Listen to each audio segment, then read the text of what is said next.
ઇનો મુખ્યત્વે sodium bicarbonate, સિટ્રિક acid અને sodium કાર્બોનેટથી બનેલું હોય છે. આ એક એન્ટાસિડ છે જેનો ઉપયોગ એસિડિટી અને અપચાના લક્ષણોને દૂર કરવા માટે થાય છે. જ્યારે એને પાણીમાં ભેળવવામાં આવે ત્યારે તે એક કેમિકલ રિએક્શન કરે છે અને જેના પરિણામ સ્વરૂપે કાર્બન ડાયોક્સાઇડ ગેસ રિલીઝ થાય છે. આ ગેસ પેટમાં એસિડિટીને તટસ્થ્ય કરવામાં મદદ કરે છે અને અપચાના લક્ષણોમાં રાહત આપે છે. ઇનો ફ્રૂટ સોલ્ટ એ બેકિંગ સોડા, સિટ્રિક એસિડ અને સોડા એશનું મિશ્રણ હોય છે. તેમાં લગભગ 46% બેકિંગ સોડા એટલે કે સોડિયમ બાયકાર્બોનેટ, 44% સિટ્રિક એસિડ અને 10% સોડા એશ એટલે કે સોડિયમ કાર્બોનેટ હોય છે. આ નોંધ મહત્વપૂર્ણ છે કે આ એક દવા છે, ઇનો એક દવા છે અને જો જરૂરત હોય ત્યારે જ તેનો ઉપયોગ કરવો જોઈએ. જો તમને પેટની સમસ્યાઓથી પીડિત હોય તો ડૉક્ટરની સલાહ લો ક્યાં તો પછી ઘરગથ્થુ ઉપાયો પહેલે અજમાવો.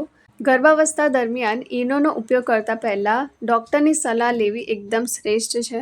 જો કે કેટલાક કિસ્સાઓમાં તે સલામત માનવામાં આવે છે. ઇનોનો ઉપયોગ સામાન્ય રીતે ગર્ભાવસ્થામાં ગેસ અને અપચો દૂર કરવા માટે થાય છે. જો કે ઇનોમાં સોડિયમ બાયકાર્બોનેટ હોય છે જે ઇલેક્ટ્રોલાઇટને ઇમ્બેલેન્સ કરી શકે છે, તેના સંતુલનને અસર કરી શકે છે.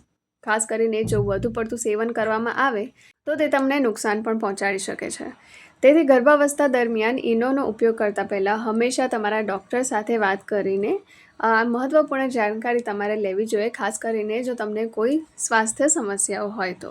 ઇનોનો ઉપયોગ તમે ગેસ એસિડિટીથી બચવા માટે એની સાથે સાથે ખાવાની કોઈપણ વસ્તુમાં જેમાં ઇન્સ્ટન્ટ ફર્મેન્ટેશનની જરૂરત હોય જેમ કે ખમણ, ઢોકળા, તમે કોઈપણ કુકિંગની વસ્તુઓમાં ઉપયોગ કરી શકો છો ખાવાને ફૂલાવવા માટે.